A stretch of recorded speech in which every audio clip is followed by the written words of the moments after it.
It was a crisp autumn morning when I first realized something was terribly wrong. The sun had just begun to peek over the horizon, casting a golden glow across the sprawling fields of my small farm. I stretched, yawned, and reached for my coffee, expecting to hear the familiar, triumphant crow of Sir Cluxalot, my prized rooster. But the silence that greeted me was deafening. My stomach churned as I stepped outside, the cool morning air doing little to calm my growing unease. Sir Cluxalot wasn't just any rooster. He was a champion, a blue ribbon winner at the county fair, and the pride of my little farm. His morning crow was as reliable as the sunrise, a proud declaration that the day had begun. But today, there was nothing. Just an eerie, unnatural silence.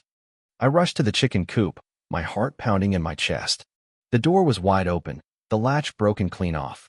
Feathers were scattered across the ground, and my stomach dropped as I realized what had happened. Sir Cluxalot was gone. At first, I tried to convince myself that he had simply escaped. He was a clever bird, after all. He had outsmarted raccoons, snakes, and even the neighbor's mangy dog on more than one occasion. But as I searched the property, calling his name, a terrible thought crept into my mind. Martha. Martha was my neighbor, and if there was ever a person who embodied the term entitled, it was her. She had moved to the countryside a few years ago, expecting peace and quiet, only to discover that country life came with its own set of noises, like the crowing of a rooster at dawn. From the moment she arrived, Martha had made it her personal mission to complain about everything I did.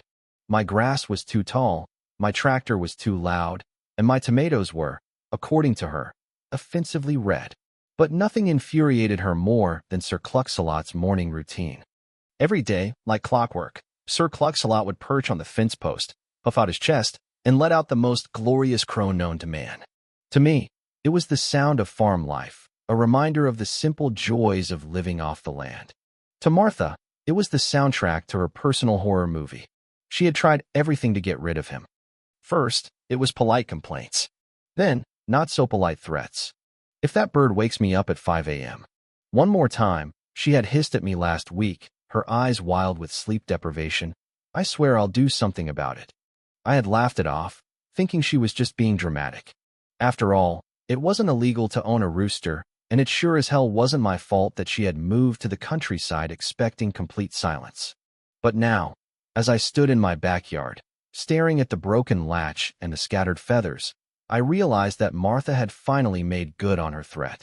I took a deep breath, trying to stay calm. There was no proof that Martha had taken Sir Cluxalot. Maybe he had wandered off, and I was overreacting. Maybe he'd be back by sundown, strutting into the coop like he owned the place. But as I stood by the fence, hands on my hips, trying to figure out my next move, the unmistakable scent of barbecue drifted through the air. My stomach dropped. The smell was rich, smoky, and painfully familiar. My gut clenched as I took a step closer, peeking through the slats of the fence that separated my property from Martha's. And there he was, or rather, what was left of him. Sir Cluxalot, golden and crispy, spinning slowly over an open flame. Martha stood beside the grill, flipping the meat with a pair of tongs, laughing as she chatted with her guests. "Best free-range chicken I've ever had," she was saying, her voice smug. Took a little extra effort to get my hands on, but totally worth it. A woman beside her took a sip of wine and nodded approvingly. "It smells incredible. Where did you get it?" Martha's lips curled into a smile. "Oh, just a little farm-to-table surprise." I saw red. My feet moved before my brain could catch up, and suddenly I was storming through Martha's backyard, fist clenched, heart hammering. Conversation stopped, heads turned, and Martha blinked at me in exaggerated surprise.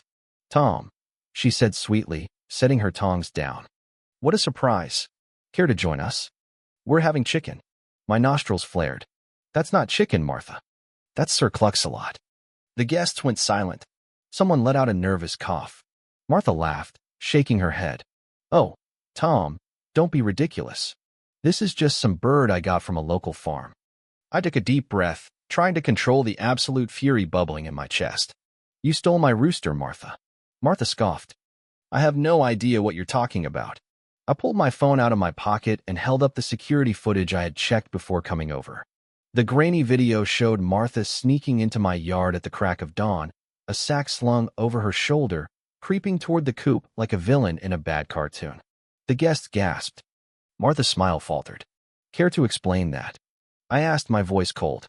She opened her mouth, then closed it again, her brain scrambling for an excuse. One of the guests, a man with a beer in his hand, frowned. Wait. You mean we're eating stolen chicken? Another woman looked at her plate in horror. Oh my God. Did we just eat evidence? Martha let out a nervous laugh. Okay, let's not be dramatic. It's just a bird, Tom. I'll buy you another one. I stared at her, barely able to contain my anger. You don't just replace a bird like Sir Cluxalot. He was a champion. He was trained. He was going to win me $10,000 at the county fair. Martha's face went pale. $10,000? I nodded slowly. The murmurs among the guests grew louder. A few of them had already started to stand, glancing toward the exit. No one wanted to be involved in poultry theft. Martha forced a smile, clearly panicking. Tom, buddy, there's no need to get the authorities involved. I pulled out my phone again. Oh, don't worry. I already did. Her face dropped, and right on cue, the distant sound of sirens filled the air. The police arrived within minutes, their flashing lights casting an eerie glow over Martha's backyard. The guests, now fully aware of what they had just eaten, were in a state of shock. Some looked queasy, others horrified. A few had already left, muttering apologies as they slipped out the back gate. The officer, a tall man with a no-nonsense demeanor, stepped out of his car and adjusted his belt. We got a report of stolen livestock, he said, looking around. I stepped forward, gesturing dramatically toward Martha. Officer, my prize-winning rooster, Sir Cluxalot, was stolen from my property this morning. And here's the thief. Martha let out an incredulous laugh. Oh, come on. You're seriously calling the police over a chicken? The officer blinked at her. Ma'am, livestock theft is a serious offense. Do you deny stealing the rooster? Martha hesitated. She must have realized in that moment that any denial would be crushed under the weight of my evidence. My friend, Jake, who had been standing by my side, leaned in. Officer, not only did she steal the rooster, but she cooked him and fed him to an entire party of unknowing guests. The murmurs among the guests grew louder. Someone gagged. A man who had just taken a bite of food set his plate down with a disgusted look. The officer exhaled through his nose and turned to Martha. Ma'am, I'm going to have to ask you to come down to the station for questioning. Martha sputtered. You can't be serious. But the officer was very serious. And as she continued to argue, I watched in satisfaction as the weight of her actions finally crashed down on her. Martha had stolen my rooster, roasted him, flaunted it, and now she was going to regret it. By the time evening rolled around, the adrenaline had worn off, leaving me with nothing but exhaustion and a lingering sadness. No matter how much justice had been served, nothing could bring back Sir Cluxalot. I stood in front of his empty coop for a long time, hands on my hips, letting the weight of the day settle in. The silence was deafening. Then, a soft cluck. I froze. Another cluck. My head snapped toward the corner of the coop, where a small, fluffy chick waddled out from under a bale of hay, blinking up at me with big, round eyes. I crouched down, my heart hammering. Well, I whispered. Jake, who had followed me home, peered over my shoulder and let out a low whistle. Looks like the legacy isn't dead after all. I scooped up the tiny bird, cradling it in my hand. What should I name him? I asked. Jake thought for a second, then smirked. Sir Cluxalot Jr. I laughed, the first real laugh of the day. Yeah, that feels right. And as the sun set over my farm, I held the little chick close, knowing that while Martha had lost everything, Sir Cluxalot's legacy would live on. In the weeks that followed, the story of Martha's downfall became the talk of the town. It was the kind of scandal that small towns thrive on, and it didn't take long for the memes to start circulating. Martha, once the self-proclaimed queen of the neighborhood, was now the butt of every joke. As for me, I focused on raising Sir Cluxalot Jr., training him to follow in his father's footsteps. The county fair was still a year away, but I was determined to make sure that Sir Cluxalot's legacy would be remembered. And as for Martha, well, let's just say she learned the hard way that you don't mess with a farmer and his rooster. The days following Martha's arrest were a whirlwind of chaos and gossip. News of the great rooster heist, as it came to be known, spread like wildfire through our small town. It wasn't every day that someone was arrested for stealing and barbecuing a prize-winning rooster, and the story quickly became the talk of the town. Martha, once the self-proclaimed queen of the neighborhood, was now the subject of ridicule. The local newspaper ran a front-page story with the headline, "Neighbor Steals Rooster, Serves Him at Barbecue, a Tale of Poultry and Petty Crime." The article detailed the events of that fateful day, complete with quotes from the guests who had unwittingly eaten Sir Cluxalot. One guest, a middle-aged woman named Linda, was quoted as saying, "I'll never look at chicken the same way again. I feel like I've been an accomplice to a crime." The town's social media pages were flooded with memes and jokes.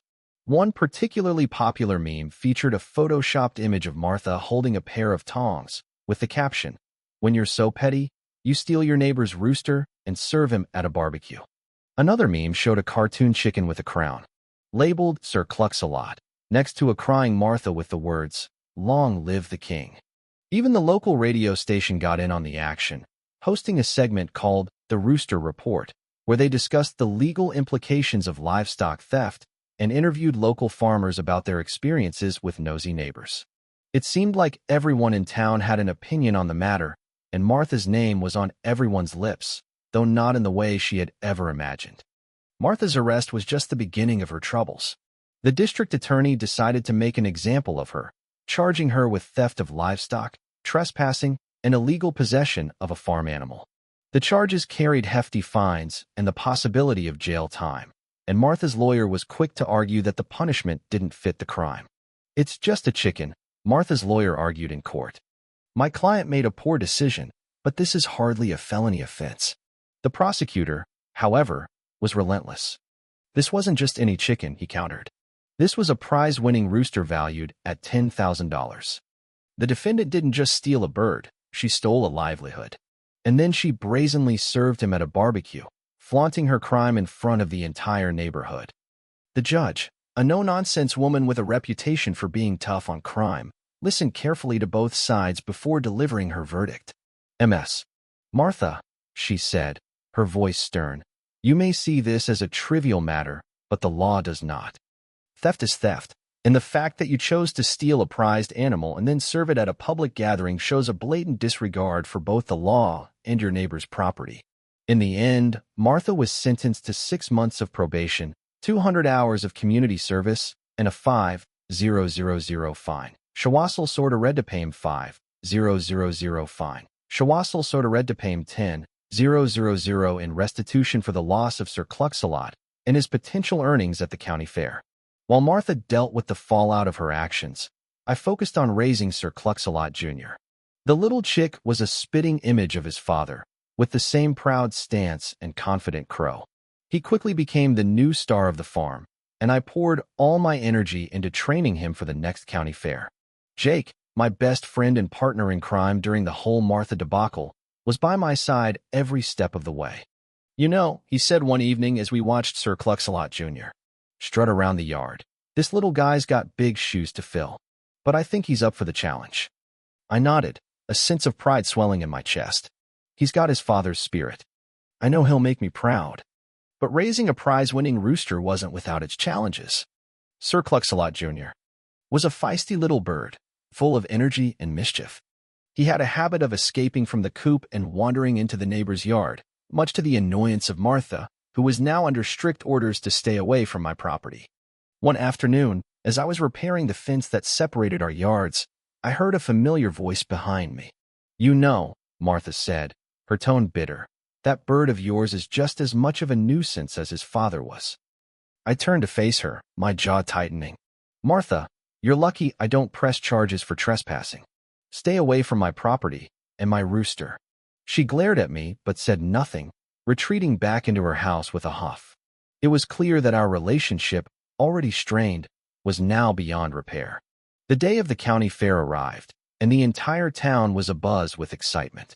The fair was the highlight of the year, a chance for farmers to showcase their best livestock and compete for bragging rights, and, of course, the coveted blue ribbon.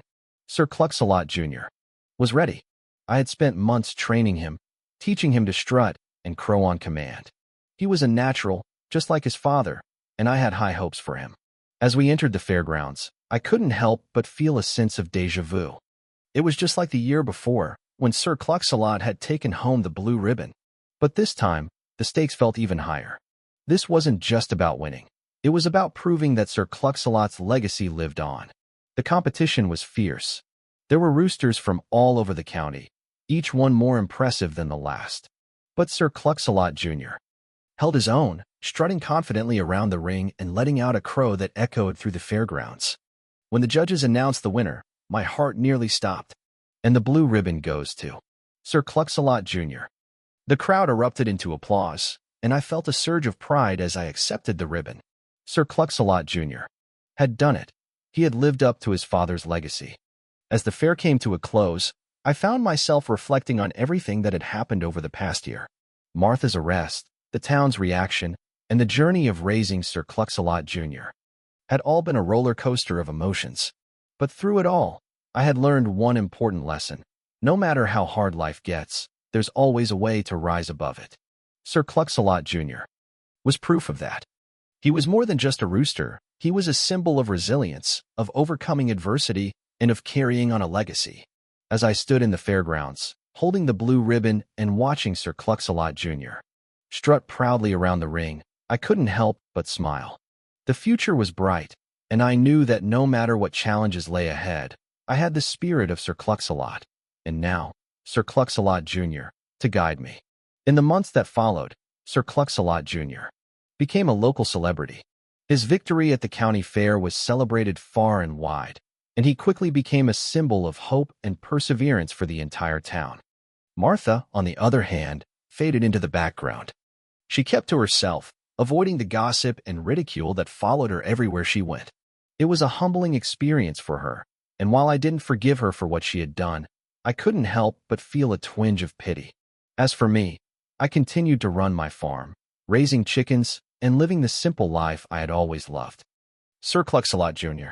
was by my side every step of the way, a constant reminder that no matter how hard life gets, there's always a way to rise above it. And so, the story of Sir Cluxalot and his legacy lived on, a tale of poultry, pettiness, and the power of resilience that would be told in our town for generations to come. Thank you for taking the time to listen to today's story on Store of Good Stories. If this story touched your heart or made you think, don't forget to hit like and share the video to spread this positive message to more people. And if this is your first time here, make sure to subscribe and turn on the notification bell so you won't miss any of the meaningful stories we share every week. Your support is the biggest motivation for Store of Good Stories to keep bringing heartfelt and valuable stories to you. See you in the next video.